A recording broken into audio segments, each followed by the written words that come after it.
पछतावा एक ऐसी कहानी जो दिल को छू लेगी।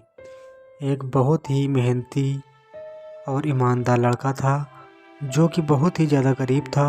वह दिन रात यही सोचता था कि वह खूब मेहनत से पढ़ाई करेगा और एक अच्छी सी नौकरी लेकर अपनी एक कार खरीदेगा।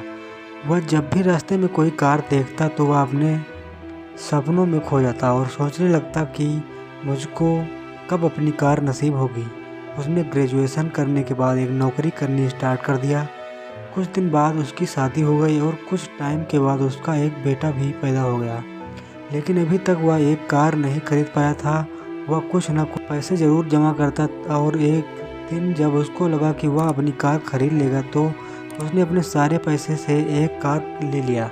एक दिन वह अपने कार को खूब रगड़ रगड़ के धो रहा था, तभी उसका बेटा आया और उसने उस पर कुछ पत्थर से लिख दिया। उसने जैसे ही देखा कि वह कुछ लिख रहा था, वह उसको पीटने लगा और उसको ले जाकर कमरे में छोड़ दिया। वापस आकर फिर से वह अपने कार को धोना शुरू कर दिया। फिर वह उस जगह पर पहुंचा जहां उसका बेटा कुछ लिख रहा था। फिर उसने देखा कि उसका बेटा पत्थर से क्या लिखा था। उसके बेटे ने पत्थर से लिखा था, आई लव यू पापा। यह देखकर वह रोने लगा और बहुत ही ज़्यादा पछतावा करने लगा। वह कमरे में अपने बेटे के पास गया और उसको गले से लगाया और बोला, आई लव यू टू बेटा। दोस्तों, इस कहानी से हम लोगों को यही सीख मिलती है कि गुस्से में लिया गया निर्णय कभी सही नहीं होता।